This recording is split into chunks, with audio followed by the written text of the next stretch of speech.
No man is good enough to be another man's master, said Abraham Lincoln. Think about it.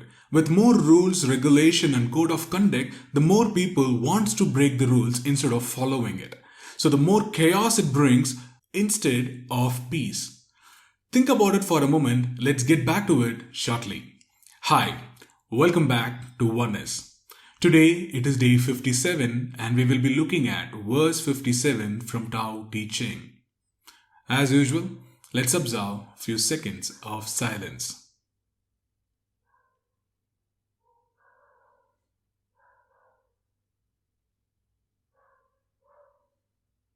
Thank you. So now let's get started. Rule a nation with justice. Wage war with surprise tactics. So if you have to rule a nation, then you have to follow justice. And then if you have to win the war, then it is okay to use surprise tactics. However, become the master of the universe without striving. If you are looking to become the master of the universe or trying to be one with your own self, then it comes with not striving. What he means by not striving is without struggle or effort. In the other way, the way of non-action. You don't interfere or force your way towards things. In that way, you follow non-action. So whenever we talk about non-action, sometimes people also ask me that, oh, is that mean being lazy? Is that means that I don't have to do anything? No, it doesn't mean that. The non-action means is be responsible. It doesn't mean be reckless. There's a difference between responsible and reckless. The reckless is you don't care what happens around you. But when you're responsible, you take care, however, you don't force or interfere. And that's what the way of non-action means. How do I know that this is so? Because of this. Then he goes on to say, the more laws and restrictions there are, the poorer people become.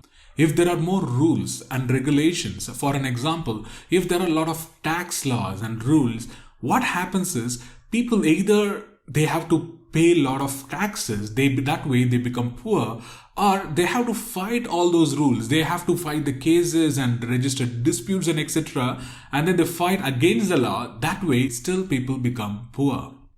Then he goes on to say, the sharper men's weapons, the more trouble in the land. If we supply the weapons and instruments of destruction easily, like how the government spend a lot of money in the military and acquiring weapons, it just brings trouble. People fight between each other. They want to show whose weapon is superior to the other person. That way, the more trouble is what it comes with weapons.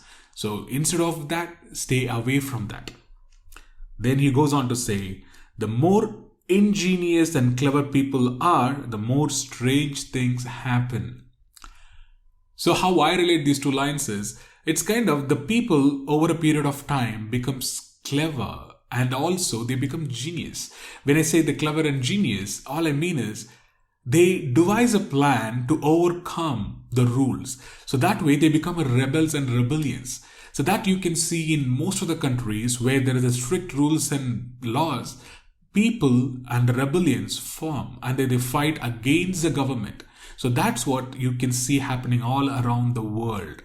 The more rules and regulations, the more thieves and robbers. So how I see these two lines is, the more rules and regulation we come up with, it's like putting a people inside a fence and trying to control them. And then people want to become a rebel and they want to become like a Robin Hood. They want to find and take wealth from some people to give to the needy people. So that's how I see it. Like they thieves and robber, not for their selfish reason, maybe to get and take from the government and the people who are controlling and give it to the people who are in need. That's how I see these two lines. And then he goes on to say, therefore the wise one says, I take no action, people behave themselves. I enjoy peace and people become honest.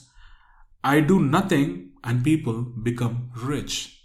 I have no desires and people return to the good and simple life. So these lines can be summarized when we try to relate with a business leader. a government official, or even a parent. So this is applicable to all of us. So when we look at our position, sometimes, we want to show our authority towards someone. So for the ease of understanding, let's take an example of child. So if we have a kids at home, what happens is naturally we feel that, oh, we know all kind of an attitude. So that way we want to tell them what to do and what not to do. Give strict rules and discipline and make them as a good beings. In that process, we also destroy them listening to their own self and following their inner nature, which is goodness. So if there is a child at home and then we keep telling the child what to do and what not to do, it can be simplest thing like doing their homework, attending to their classes, or playing with their friends. If we keep telling them what to do and follow a strict rule, then naturally they want to break the rule. And that we can see happening in all the houses around, right? So the more we try to control them, they want to go out of control all the time. So that's what Laotzu means here. Instead of taking action, allow them so that they will behave well. And then he say, I enjoy peace and people become honest. This also you can see it in a child.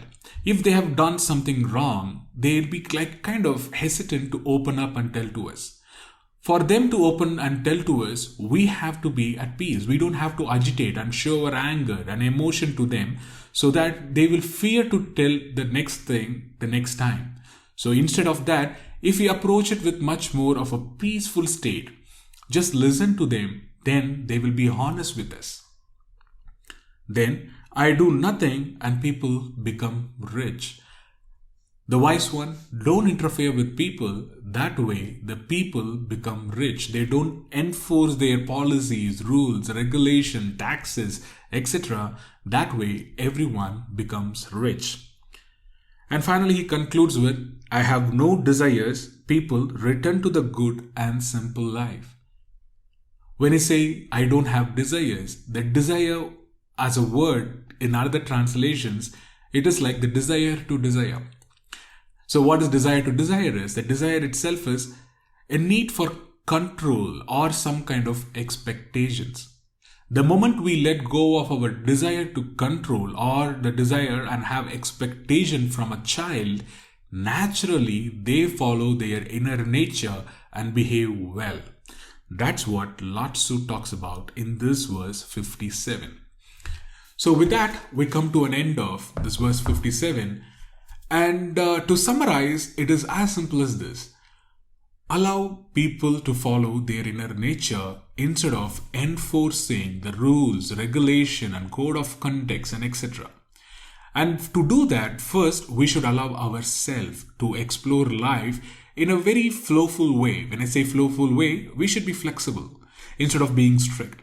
That way, we will allow others as well to be flexible and follow their inner nature.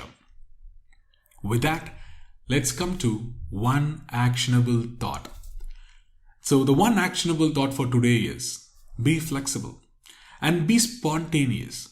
When I say be spontaneous, if there is something that you're contemplating do for a very long time, when I say very long time, so probably you want to buy some new gadget or you want to take a vacation, which is unplanned vacation to explore, say Europe or some other country that you want to explore. Or you want to take a day break and get pampered.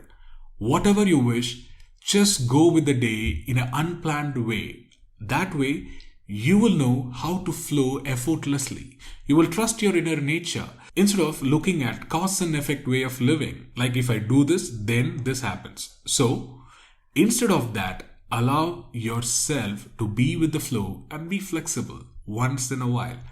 That way, the moment you follow your inner nature and allow yourself, you will also allow the other person. So with that, let's conclude day 57 and then talk to you tomorrow. Thank you.